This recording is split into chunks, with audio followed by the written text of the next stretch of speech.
Heart check tayo, heart check. Who do you really listen to in life? Is it social media, friends, your own feelings? Or do you truly listen to God? Because the truth is, what we listen to shapes how we live. What we listen to shapes how we live.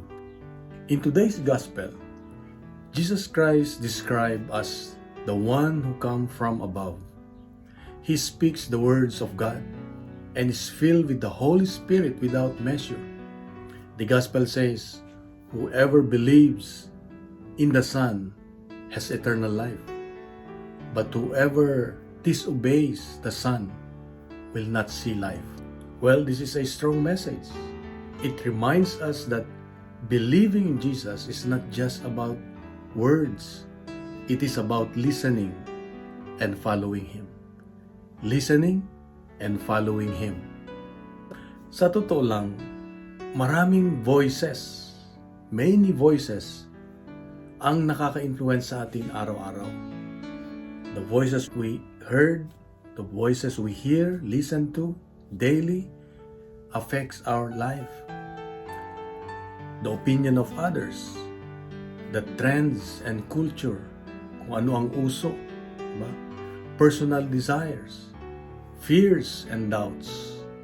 And sometimes, these voices become louder and louder than God's voice. And we say, we believe in God, but in our daily decisions, we follow something else. Today, God reminds us of simple but powerful truth. Ano yun? That real faith means trusting and following Jesus above all other voices. The real faith, ang totoong pananampalataya, ay nagtitiwala, means trusting and following Jesus above all other voices. Not just believing in Him, but allowing His Word to guide us in our daily life. So if you want to live this gospel today, start simple. Post daily and listen to God's Word, even a short gospel reading, or listen to daily gospel reflection. Ask before decisions, before you do something, before you say something. Maybe you ask the Lord, Lord, what is your will? Is this your will? Filter the voices you listen to.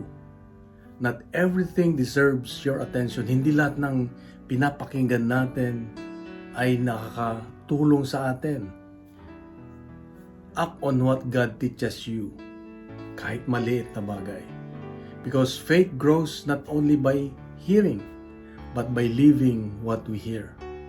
So napaka-importante yung naririnig natin araw-araw.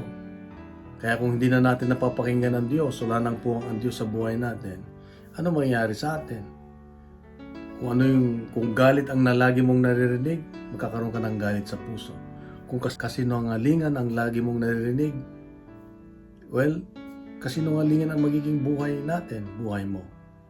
Kaya importante yung napapakinggan natin. Kaya dapat disiplinahin natin yung mga pinapakinggan natin araw-araw. So let us pray. Lord Jesus, there are many voices around me. Help me recognize your voice above all. Give me the courage to follow your word and trust in your truth every day. All this I ask through the name of our Lord Jesus Christ, with the help of the Holy Spirit. Amen. Then Father, the Son, of the Holy Spirit. Amen. May I request that you please share this gospel reflection to your friends, relatives, and to your community. Let's fill social media with good news, not bad news, not fake news. God bless po, and God is good.